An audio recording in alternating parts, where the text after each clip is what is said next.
President Kennedy's helicopter shuttles him to an airport near San Jose as he arrives for a little summit meeting with the heads of 6 Central American nations. Local officials term the turnout for Mr. Kennedy the greatest the Costa Rican capital has ever seen. The president pushes his way through the crowd to a greeting from President Francisco Orlik of Costa Rica. The flags of all 7 republics float in the breeze as Mr. Kennedy delivers a brief message of thanks for his reception. I want you to know, Mr. President, that I come here today not only with the members of the Congress and the Secretary of State and others, but I come here today with 180 million fellow Americans who want this hemisphere to be free and who want this hemisphere to be an example to a watching world in the crucial years of this century and this decade. And, Mr. President, I want to express again our thanks to you. We could not feel more at home 1,000 miles from the United States than here in Costa Rica. Nearly everybody in metropolitan San Jose, 250,000 people, turns out to cheer Mr. Kennedy on his way to the first session of the conference. The crowd yells itself hoarse for Amigo Presidente.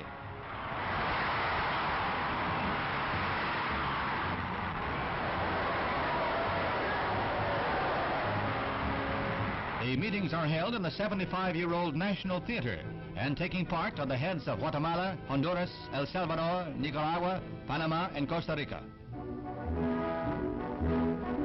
Mr. Kennedy comes to the conference prepared to offer the Central American neighbors substantial economic aid under the Alliance for Progress to finance development projects.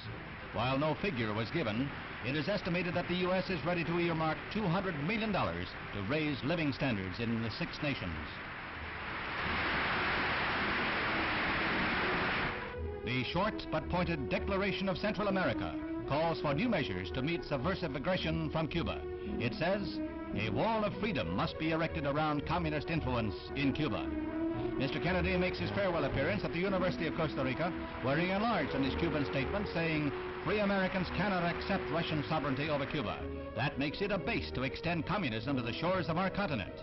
He pledged the vast resources of the United States to help more than 12 million Central Americans help themselves into a better economic sphere.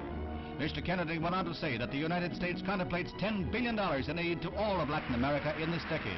He cited Cuba as an example of communistic economic failure. Agricultural production, he said, is 25% below last year.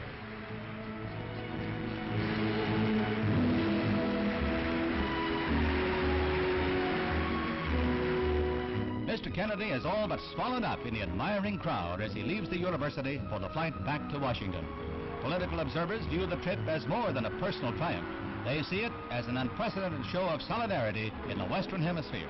It proved that national differences can be submerged for the good of the common cause, social freedom, and economic liberty.